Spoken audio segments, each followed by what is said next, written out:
कफ के लिए 3 सबसे बेहतरीन और इम्पोर्टेंट मेडिसिन बता रहा हूँ। सिम्टम्स के साथ में नाम याद जरूर रखना।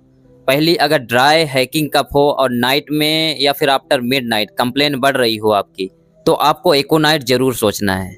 और दूसरी, यदि ड्राई कफ हो और एक्सपेक्टोरेशन स्कैंटी हो और आपकी कंप्लेन टॉकिंग से या फिर इवनिंग में बढ़ रही हो और कोल्ड वाटर पीने से कम हो रही हो, तो आपको कॉस्टिकम मेडिसिन जरूर सोचना है। और तीसरी और सबसे इम्पोर्टेंट मेडिसिन, यदि ड्राई बार्किंग कफ हो और बिफोर मिडनाइट या फिर इंस्पिरेशन से कंप्लेन बढ़ रही हो या फिर खाना खाने के बाद या फिर वार्म ड्रिंक पीने से कंप्लेन कम होती है, तो आपको स्पॉन्जिया मेडिसिन जरूर सोचना है।